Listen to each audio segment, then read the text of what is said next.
Hey guys, it's Jessica. I'm just chinchilling here with my new friend, Gizmo. Gizmo is a chinchilla. Chinchillas are rodents, and I know he doesn't look like much, but he's actually pretty cool and a really sweet pet. So, because he's a rodent, that means his teeth never stop growing his entire life. So what he has to do is chew on things in the cage that I've provided for him to file down his teeth so that they don't grow too long. That might be the same way that you file down your fingernails because they keep growing.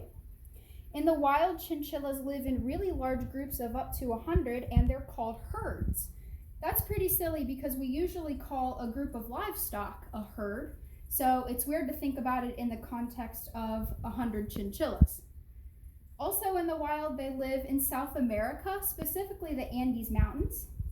There's a lot of rocky terrain there and it gets pretty cool. So he has a lot of really neat adaptations that help him survive there. One of them is that he can jump up to 6 feet in the air. Even though he looks really small, there's a lot of power packed in the back legs that help him get pretty high up in the air. He's showing off a little bit for you there. Another thing that, he's gonna chew on my glasses. There's the chewing. Another thing that helps him live in the Andes Mountains is this really dense fur that we see. If you've ever touched a chinchilla, it almost feels like touching nothing at all. That's because for every pinky fingernail area on his skin, there's 20,000 fur that come out. That's a lot of fur on a body that small, and it's very densely packed.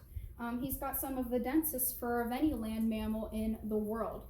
Because of that, he can't get wet. If he does, he could be subject to getting sick because his skin will never fully dry.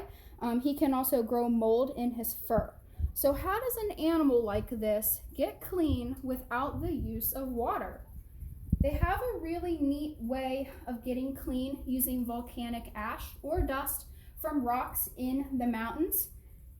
Volcanoes are pretty hard to come by in these parts. So what you can do if you have a chinchilla or you want to have a chinchilla, you can buy dust in these little containers and you can put the dust in chinchilla baths made specifically for bath time for chinchillas to make sure that all the dust stays in. It's a really cool way to get them clean, and I'm going to show that for you guys now.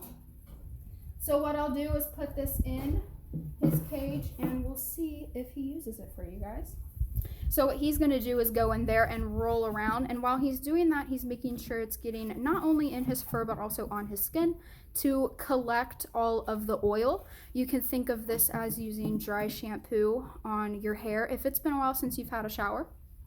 While he's in there, he closes up his eyes really tight as well as his nose so he doesn't get any dust in his face in areas where he doesn't want it. So really cool animal and a really cool pet, but make sure before you think about getting a chinchilla or any animal for a pet that you do your research. He's very high maintenance. They take a lot of socialization, and as you can see from his cage, you have to have a really nice setup. I have several ledges for him to climb on. Of course, you have to provide the dust so that they can take a bath. I have the wheel, also a litter box. Yes, they can be litter trained. They are actually really smart for rodents. So he's got a really neat cage here. And he's a really cool animal friend to have. So I hope you guys liked meeting my friend Gizmo. Make sure you get outside today and learn as much as you can. Meet all the animal friends you can, and I'll see you guys on our next adventure.